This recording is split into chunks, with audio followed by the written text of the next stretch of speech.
We're live, I We're think. live. Right, this is a new look podcast. Me and Chris have joked for literally months about getting rid of Stash, but me and Stash have actually taken this prerogative and gotten rid of Chris. Yeah. Uh, Chris can't do his podcast from jail, where he's been sent for being really, really boring. So this week is just me and Stash. No, Chris is actually doing a gig tonight because he's the most interesting of the three of us. So he's left me and the earring man himself in charge. Absolutely. Now, Yeah, of course. Like, it's the best of both worlds. Chris the goes and worst lives. thing is, like, we haven't spoken for like a month. We've all been doing Oh, our own things. I just started my placement, so it's been really lonely not being able to talk to my favorite crypto people in the world. favorite crypto people. You got people you speak to apart from me and Chris. I'm assuming who are your No, favorites. You'd not be able to speak to them, and it's also just James it's and just my Chris. own thoughts. I talk to myself like Gollum. It's like, yes, that's a great idea, isn't it? No, no, no, no. It's terrible. It's breakfast. Thank God you got those multiple personalities, Stash. You'd be really screwed. It really, really helps. So this week in Weaving Web3, we're going to talk about a couple of things. Well, three things. So Stash has actually been off for a month because he's actually been kidnapping the multi-chain CEO. People don't know where he's gone, That's but me. Stash has got him just off shot around the corner. So we're going to talk about him going missing.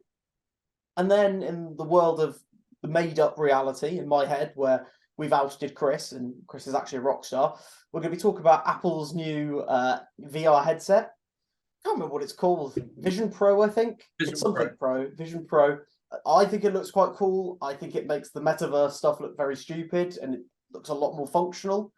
And then Stash is going to take us. Finally, I've gone professional and I'm doing professional articles on projects, airdrops, like fabulous, amazing stuff. Yeah, basically.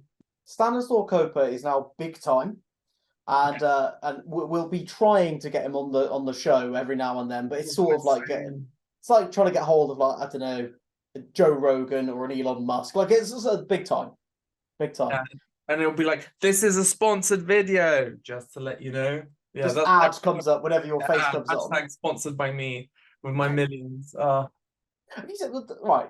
So missing CEO. What's gone on with multi-chain? Where's the chief exec, Stash? Have you actually kidnapped him?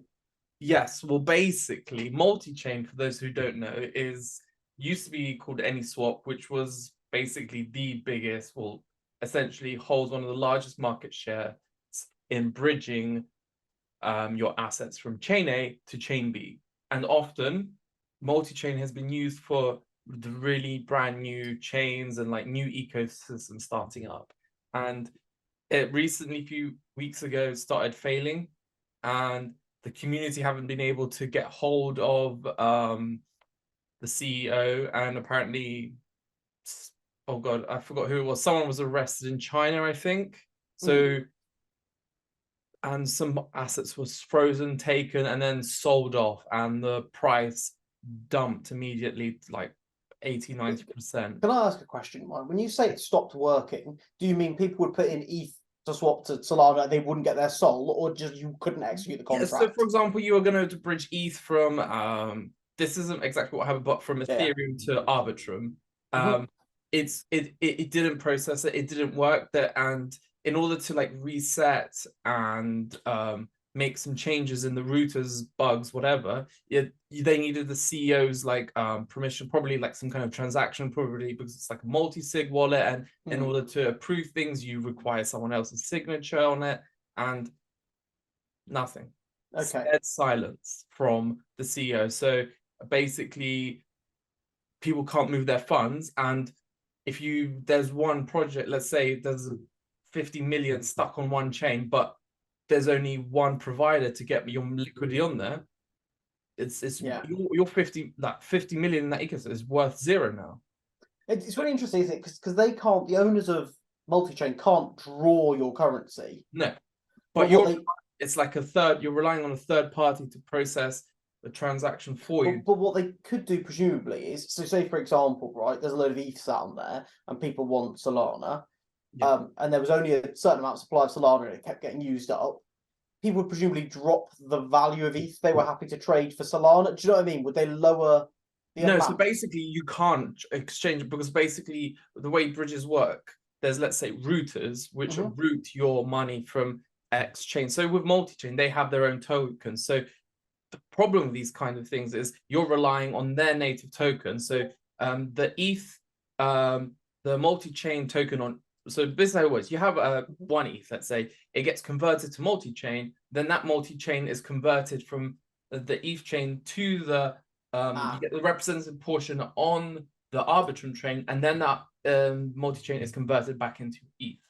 And then you're relying on their basically verification and their censorship in order to get your money. This is that. There's lots of different kind of chains, but this is what a bridge essentially does. And then that is a big problem. You're relying on that infrastructure. If there's a fault, something, bam. So does it work like an escrow account? So I send them ETH, they convert ETH into their native token. Yeah. So is everyone at the moment stuck because you can convert it into their native token, but you can't take it out? But there's a lot. I think, I'm not sure. I think they pretty much withheld all of them. I haven't updated till today, but I read a tweet recently, a few days ago, saying that they've literally halted from multiple chains. Like, it's just basically unusable. Obviously, some chains integrate other bridges, but if you're a bridge that caters to those in smaller smaller market caps and those niche chains, you're pretty much screwed. You've lost your money. Yeah, and there's nothing you can really do about it. But also, it was integrated or created. And this is where later on I'll talk about LayerZero, an interchain communications protocol, which I've read their entire white paper and digested it into a nice, easy less jargon and technicality for people to read, and why this project is basically eliminating the need of bridges and the reducing the points of failure and the counterparty risk that you get from transferring token from bridge A to 2. It was just going to be seamlessly bang. I do think sometimes, though, like, issues like this cause the development, don't they? Like, Absolutely. something bad has to happen, and then people are like, no, we'll fix that. We can't do that again. So that's what's going on multi-chain. So do people have any idea where this chief exec is, or has he just disappeared? And you said potentially in China? Yeah, someone got arrested in China. I haven't kept up to date for the last 3 days because I've been working 11 hours on my placement the entire weekend. So I haven't been alive. But no, I that's what I last heard of. But yeah, it's a big shit show, to be honest. And I've used multi-chain before on like other small chains when I've just been exploring, and luckily I don't have any money on those little chains anymore. But you think about, I was gonna say, for a business structure, it seems really weird to have all of that responsibility lie on like an executive. That's just how there's some that are fully decentralized bridges, but this is a bridge that requires signatories, and obviously. But even then, wouldn't you think you'd set up something with a multi-sig where you have 3 people you trust? Therefore, because like when I worked in IT, it was like, okay, so do we have knowledge in James's head that's not anywhere else? If so, if he gets hit by a bus, what do we do? Do you know what I mean? Like, it's the same thing when you're setting up. It's just the design of this project that it's so big, and I guess they still retain some power as some companies. Yeah. I think this is the problem with a lot of stuff I see. This is going slightly off piece, but scalability is something we don't talk about massively in the world nowadays. So if you think about it, like the amount of work you do in a day in a lab, probably 100 years ago would have taken multiple people weeks. Absolutely. Right? It's the case, isn't it? You don't get paid the equivalent of weeks of their salary to do that same work, do you? Because it's scalable now, and a lot of it is. I assume I don't know anything about what you do, Stash, but I assume you could put stuff in. There are probably computer models that do iterations 1 billion times or whatever to help with doing stuff. Actual physical stuff. So what I'm doing isn't, you can never replace, basically. Well, there you go. But also then I'm irreplaceable, just to let you know. but probably then off the base of all the products and stuff that you get given, you've probably got ready-made whatever you need. Oh, for sure, like reagents, magic, stuff. Yeah, that all arrives to you ready to go. Yeah, and you think like we all benefit off scalability, and like because you'd have to create it yourself, and it's like every time you'd make it like a, let's say, a reagent, you're like, oh, did I make it exactly the same as last time? Or you have a not enough, but Yeah. this time you're ordering in standardized things that you know. Yeah, absolutely. Totally So, agree. so that's why we see loads of billionaires now, isn't it? Because Jeff Bezos is a bookshop, or like he's a shop, isn't he? Supermarket. Yeah. He owns a big supermarket like Amazon, because he just has the platform, and he lets the other people deal with all the other in between bits. He just sells the platform. Like say, like Squarespace is my perfect example. Instead of making websites for individual people bespoke, they just said, "Oh, we'll make a system that makes it all and make more money." But that's the problem I see with the blockchain stuff a lot of time, is because they're so scalable, these projects, they can just fly up. You end up in a situation where a business that's turning over hundreds of millions relies entirely on one man to operate. And it's like real life businesses, before they get to that stage, growing organically and slowly over time, will hit a point where they go, that's really not sensible. And traditional businesses that get to that size very quickly normally have advisors who would come in and say, that's not very sensible. And I think crypto doesn't have either of those. It's got no checks and balances. It's just got some guys start making loads of money who are tech guys. They go, oh, this is infinitely scalable, and you just don't have any of the infrastructure behind it. I don't know. I don't know how you get around that apart from, I don't know, the people running those businesses maturing. Yeah, no, Anyway. absolutely. It's just good. There's going to be failures all the time until, and then they're going to be like, okay, we've learned from this. Like it's just a natural evolution at the end of the day. Yeah. It's a weird one though, isn't it? Because a lot of these companies are like, they're like set up in foreign nations, aren't they? Like where there aren't the strict laws about, you know, if you have a company over a certain size in the UK, you have to have a board. The board should be made up of executive directors, non-executive directors. You should have a finance director. You should have someone who's like, there are structures in place to protect the public from bad investments, essentially. Now, it doesn't mean there aren't bad investments. Like companies go bust and there are bad investments, but the idea is to protect the public, and that's what it's in. But obviously, when these companies are blockchain and they set up anonymously from somewhere in the world, there's no one sort of. We've talked about it before. I think regulation needs to come, but it's a weird Oh, one. for sure. Like So, right now, we're seeing Binance and Coinbase is being sued for yeah, mysterious reasons, totally not laundering or doing anything illegal. it's. We literally spoke. I think we spoke about this half a year ago when someone tweeted all these released articles that Binance was doing some shady shit, and everyone was like, "Ah, no, it's fine. They're probably not doing anything." Half a year later, bam. Well, yeah, but like Coinbase wants to get out of the States because As the they SEC should. is making it harder and harder and harder for them. And Coinbase is like one of the two exchanges that I actually trust quite a lot. Now, Coinbase are expensive. Like they are, aren't they? It's an expensive way to do crypto bits, I don't use them. but because it's expensive, I sort of trust that they're not going to go under, because they're not that like that I can understand how their business model is paid for.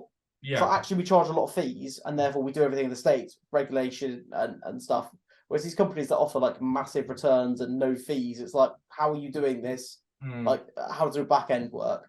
Anyway, I would talk to you, Sash. We've both seen it. You know, released sort of last night, our time. Apple have released their VR headset. it What? looks sick. I think it looks sick, but like if I Yeah. had the money, for sure I'd buy it. It's sick. See, I'm right. I'm taking a big old pinch of salt at the moment because I need to see someone who is not in Apple's select special group try it. Because I watched, I think Marques Brownlee. He reviewed it, but he's got what, millions and millions of YouTube, and like he's got an access with Apple. They like him, they like his stuff, they like what he does. Like he gets a line. I need to see like independent reviewers. Oh, for And sure. I'm not saying he's not independent, he is, but like who are less affiliated with Apple being their brand. Yeah. But from everything I saw, like, and for people who don't know, so Apple headset is very expensive. It's like $3,500. Yeah. It's a lot of money. The way they've structured it's quite clever.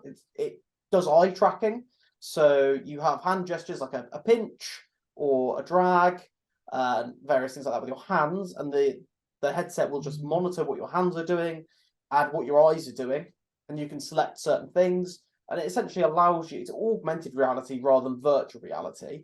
But there's a slider that can make you, or whatever they call it, a dial, takes you more in and out. And the idea for it is that you have a headset that you put on, and you could have a 100 foot screen in front of you if you want it, but also you could have a FaceTime call or your emails or anything else you want.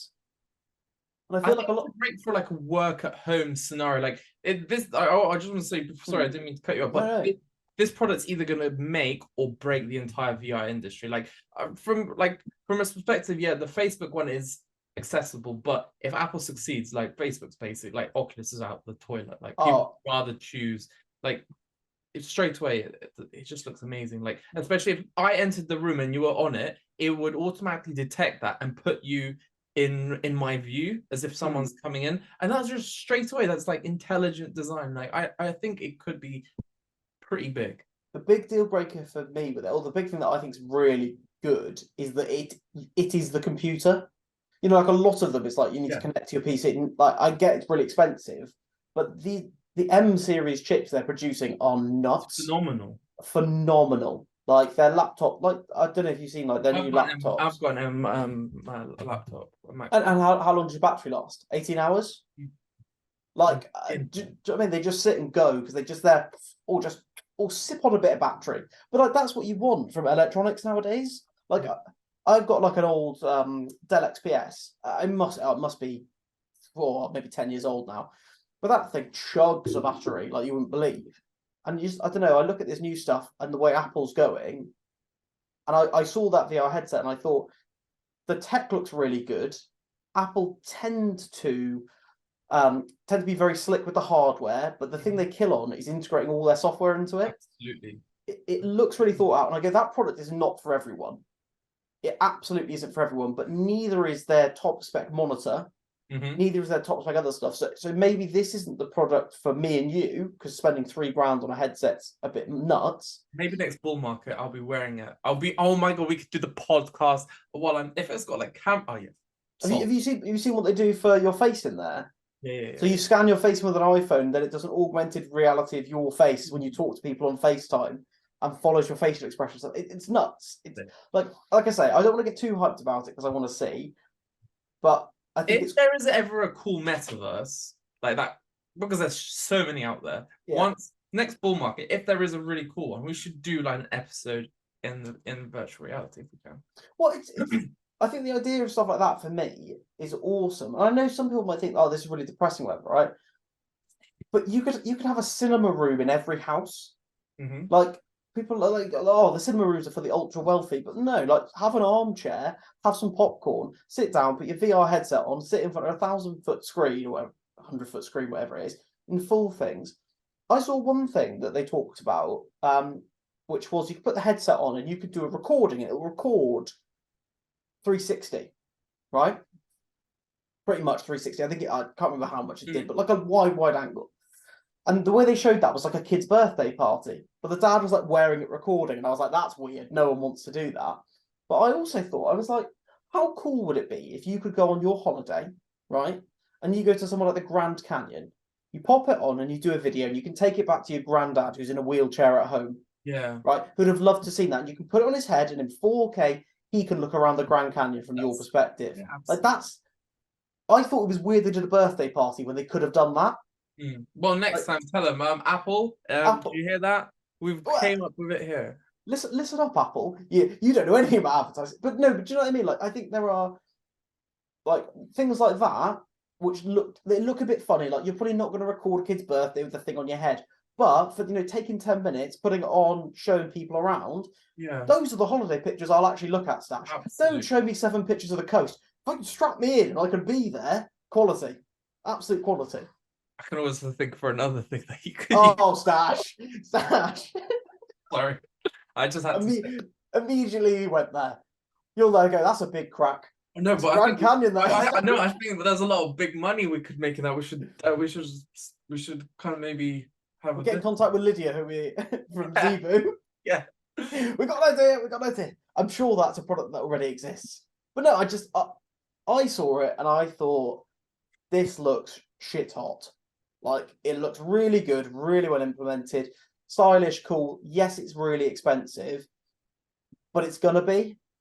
But I think with like mobile phones, like like a 4-year-old phone now is pretty much as good as a new phone. I know phone enthusiasts might not think so, but I'm hoping we can get to a stage, because if it could replace, like, for me, for example, if that could replace, 2 monitors and a TV or something, like maybe for an individual living alone, it could then be worth it. I don't know. Yeah. I do get you. I think it's on. It still needs like some fine tuning. Oh, of course. I mean, it's bleeding edge tech, isn't it? Like, it's still new, but what Apple are very good at is being the best second to market. Absolutely. Let everyone else cock up, and then they come in with a killer product.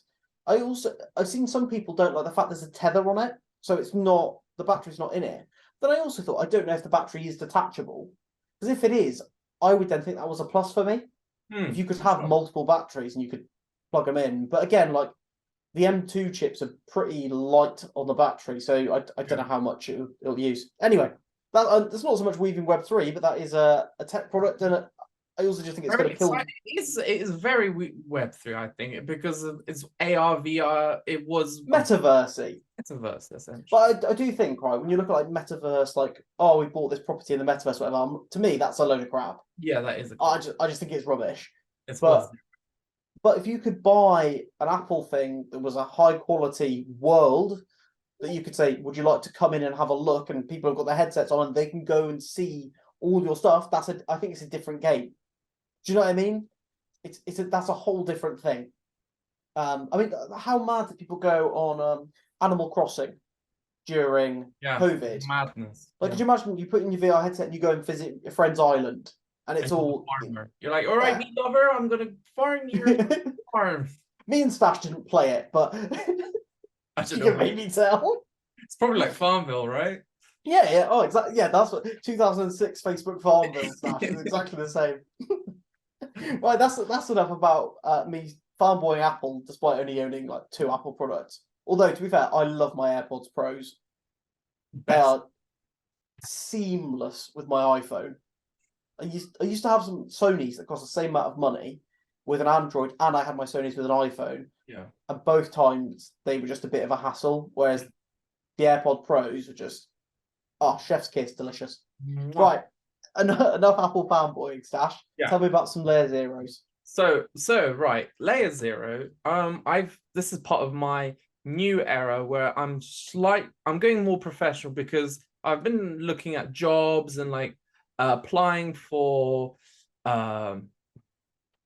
just applying for like jobs just to see if I get them, just so I know for the future. And often they were like, we need some more professional looking articles and stuff. So I've been creating my own medium. It's called the Crypto Goblin, obviously. I've had lots of interest. I got a few hundred hits on, actually a few thousand if you go on to my like stats, but I did one like Copiosa, posted in their Telegram, and they absolutely loved it. Shout out to those guys again, because they're a really fun community, and it seems like all of our like top views are from them. So Copiosa, best group out there. We're still seeing Bailey in a couple of weeks. He told me that he can't make it now. So, that's a shame. We could give away a ticket, or we find someone else we can give a ticket to.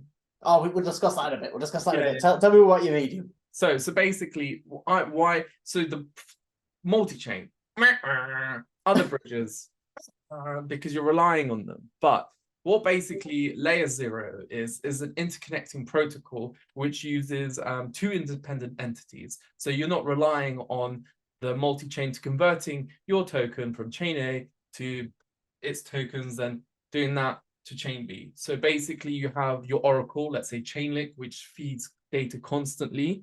And then you have like an off-chain relayer, which you could always potentially choose yourself, which basically keeps an eye being like, okay, that money, your funds are being sent to chain B directly, which essentially let's say it's a shipping port. You have a shipping port on your one chain and your shipping port on the other chain. And basically your ship travels safely to another port. Yeah. So basically that's what it essentially is. But in order to prevent any malicious pirates, you have 2 independencies. Your oracle, let's say the Royal Navy. God, this is this analogy that I'm using is very different. It's getting big. It's getting big. Right, we got the Royal Navy. We got the and then you have let's say the city militia, which is the off-chain relay layer, which confirms that yes, transaction A has been sent from A to B, as well as the oracle. And then I do go into the technical language of basically, I won't explain now because some people may not understand, but essentially you are preventing that point of failure where you're relying on thirdware middle party that could potentially, let's say a bridge runs, you lose all your money, or the CEO runs away. This is all, doesn't require any basically contracts. It's literally you're moving that money from A to B, and it's that exact same money. So I will move 100 USDC from chain A, and it will be that USDC to chain B. So it's not a different USDC that is on converted from one currency to another currency. It's like parity bits then. Yeah. So like essentially your money is still your money, one on the other chain. Yeah. And basically I give you all these different examples how we currently have it. We have like are you trusting your centralized exchange? And then they give you from fiat then to chain B. And then these are the bridges. So basically the intermediate chain is your multi-chain, and they have their own consensus protocol where you're relying. But LayerZero is literally like bang, bang, bang. And that it uses all decentralized things, trustless, and you are safely knowing that your money is going to be there. Yeah. So it's almost like a mini consensus about where you're sending your money from two independent sources. Absolutely. So you send out. So let's do less piratey. So I need to send Stash a message. Yes. I'll relay because I'm just learning about it as you're telling me. So I need to send you a message, Stash, but I'm worried that Chris, who we've booted out of the gang, is going to intercept it and send you a different message. Yes, absolutely. So and he is the middleman. Let's say he's the middleman who's going to try and attack. So what I do is I send one letter in the post and I send one email. Yeah.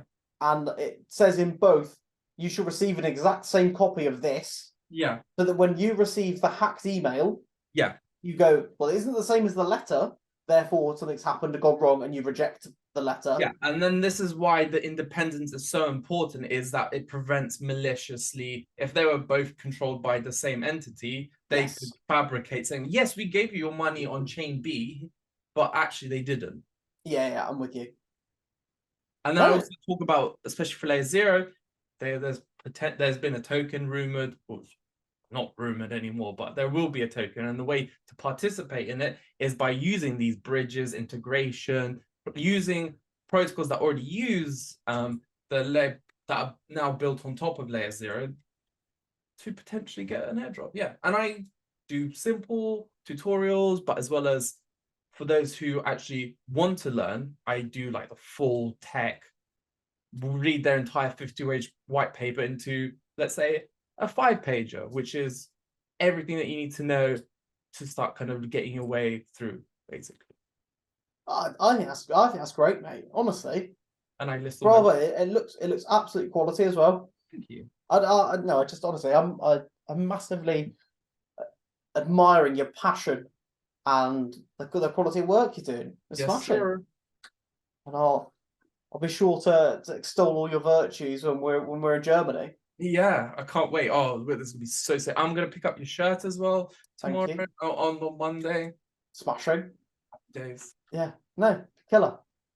Right. Awesome. I think that's it for everyone. We'll be filming another episode later on this week, just with your favorite best boys ever. Yeah, and if you want Chris gone permanently, 300 likes and we'll do it, right? 3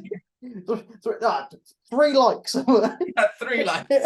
Give us 3 likes and we'll bring back. Chris, when you edit this, can you make me look really slim and handsome? That'd be great. Thanks, mate. Really appreciate it. We love you. Yeah, thank you. Thanks for the editing. This has been me, James. That's the handsome boy Stash. And then we'll see you next week. See ya. Bye. Peace.